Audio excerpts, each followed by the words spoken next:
indígenas originárias. Então, vou falar desse lugar, né? Temos também o representante em Guarani, aqui o Adriano pode me corrigir também se eu estiver errado, né? Que ele é o porta-voz do povo dele, e eu, como uma pessoa que, desde os meus 20 anos, né? Então, há 25 anos, tive o primeiro contato. Eu era uma buscadora, viajante, mochileira, então eu vou contar resumidamente assim, um pouco dessa minha história e como que, na busca desse entendimento do que estava acontecendo, que mundo era esse que eu estava, qual era o propósito, ali eu encontrei uma fonte de entendimento, né? Ouvindo aqueles velhinhos que estavam lá, né? Pessoas que vinham de uma jornada de resistência, mas também resguardando conhecimentos muito antigos, né? Onde eu fui buscar, em vez de ir para uma universidade naquela época, que eu poderia estar, eu não vi sentido, né, no momento, e para mim a minha universidade naquele momento, ali aos 20 anos, foi estar em contato, né, ouvindo. Depois eu vi que a gente não ficava perguntando muito, então os conhecimentos que foram abertos, que nem todos são, né, vinham na hora que tinha que vir. Então, o primeiro contato que eu tive com os povos originários, assim, mais aprofundado, foi na aldeia Tecoaporã, na época, né, chamava, ali no município de Aracruz, no estado do Espírito Santo. Então, ali eu conheci uma anciã de 96 anos, né, uma vozinha, Tidjari. Um dia eu estava lá, eu fiquei uns meses lá, depois eu fui embora. Eles deixaram eu ficar, me receberam. Nem sempre era muito aberto, mas naquele momento eu recebi esse convite, né? Aí um dia ela me falou, eu chamava ela de Dona Aurora, né? O nome dela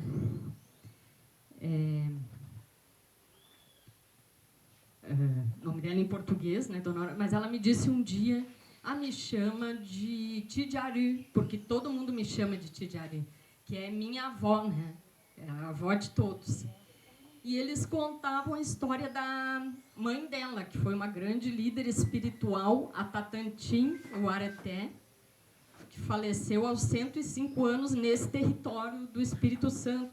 Só que ela veio caminhando desde o Paraguai, já buscando, já guiada, que nem o Adriano, na fala dele, aí por isso que eu me lembrei, né, de falar isso também, guiada por sonhos e revelações para encontrar um território onde ela e os filhos e netos, né, o povo dela, ela como líder, né, ela grande avó, grande mãe, guiando, onde eles pudessem manter as formas de vida tradicionais, com Mata Atlântica, água pura. Eles sempre mencionavam tudo isso que era o que tinha nesse território. De frente, perto do mar, também é importante esse elemento nesse momento, nessas caminhadas, né? Esse portal que tem, né? Que chama, na época, a palavra que me trouxeram foi Pararoai, né? Não só da nossa vida na Terra, mas também de elevação, né, do nosso ser espiritual ali, porque tudo muito sagrado, né, os territórios, é outra relação, né, não é isso que para mim foi importante para eu conseguir entender e desvendar dessa outra relação com, né, os territórios, todos os elementos, até na região do Equador, região andina, tem judicialmente já tem uma legislação, mas não sei até que ponto está sendo cumprida, mas pelo menos está ali, né, de reconhecer os rios, as matas, os biomas, as montanhas como um sujeito, um ente, né, de direito, onde ele tem o direito de não ser também destruído, né? Tem uma consciência ali, tem uma vida, onde os povos falam, né, ali é um parente meu, alguns povos, né? O Ailton Krenak, bem quando teve estou fazendo um parênteses, mas vou voltar para a história. Quando teve o desastre ali desastre, né, não foi um desastre natural, né, causado, de Brumadinho, ele estava aqui no Rio Grande do Sul, aí ele fez uma fala uns dias antes de acontecer, que o rio ali que passava perto da aldeia deles chamava o Atu, que o rio era um avô, que eles ensinavam as crianças a cantar para esse avô, né? É um parente. Aí passou o final de semana, ele ia dar a palestra dele, na segunda teve o desastre aquele, né? E ele um dia antes falou, isso me impressionou muito, né? E aí ele falou, o rio, eu estou de luto, não vou fazer fala nenhuma, né? Passou um rio de lama lá na minha aldeia, que foi a questão com a Vale do Rio Doce ali, dos minérios, né? São várias histórias, então eu vou voltar para o Espírito Santo, porque não foi muito diferente o que aconteceu lá, né? Que é a história que me contaram. Depois não tinha, na época, redes sociais, nem internet, era no boca a boca, às vezes que a gente, ou panfleto de papel, o pessoal fazia para divulgar informações dos movimentos ambientalistas, alternativo, tudo. Mas, no caso, daí eles disseram, a gente te contou a nossa história, daí tu pode sair, pode contar, né? Hoje tem vídeos, hoje os próprios povos também têm mais acesso para contar sua própria história, porque também dominam as mídias, os jovens, é um outro momento. Mas naquela época, então, que me foi contado, é que eles foram retirados deste território onde ela caminhou, acho que 40 anos para chegar, guiada por sonhos, né? E disse, é aqui. Veio a ditadura militar e eles foram retirados para uma fazenda chamada Reformatório Krenak, ficaram confinados, né? Que a ditadura afetou muitos povos indígenas, não é muito contado na história. Ficaram 10 anos lá, por quê? Porque a Aracruz Celulose queria aquele território de Mata Atlântica para tirar tudo e plantar eucalipto, né? Ficaram 10 anos plantando eucalipto.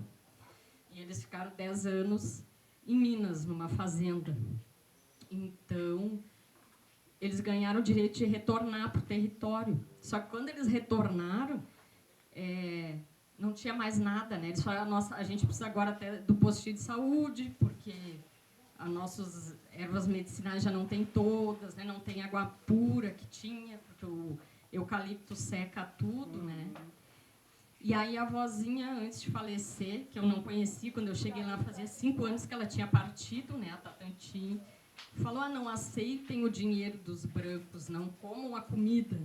Só que eles já estavam ali, não tinha mais caça, nada, né? Aí chegava a cesta básica ali, chegava esse dinheiro da indenização, que deu conflitos também internos, ela não queria aceitar, mas não teve outra saída, né? Eles ganharam o direito e deram esse dinheiro e o dinheiro não resolve, né? Não, pode até resolver ilusoriamente, temporariamente, mas aquela mata até deve estar se regenerando agora, 25 anos depois, né? Mas o impacto foi muito grande, né? Hoje, a Aracruz Celulose, ela vendeu para uma empresa chilena, né? Eu até estava vendo o nome, essa empresa está aqui no Rio Grande do Sul. Anos depois, né, continua reverberando a mesma situação. E, na verdade, essa história é uma história, não é individual daquela aldeia, ela reverbera e atinge a todos, né? Brumadinho atingiu a todos, Aracruz Celulose, todas essas grandes corporações e multinacionais, mas os primeiros impactados são os povos originários, né? Que nem cheguei e o Flávio estava falando, eles sentem primeiro, né, junto com esses seres, com esses entes, digamos, com esses espíritos da Terra, estão mais ligados, né? Parece que vamos dizer, nossa sociedade, né, não gostaria de estar, não nos sentimos partícipes, mas a gente paga um imposto, tem um sistema ali, é com esse sistema que a gente dialoga mais, né? E os povos, quando eles vão caçar, eles não vão pagar um imposto, né, naquela carne. Eles vão rezar para a divindade daquele animal. Então, é direto, né? A relação é outra.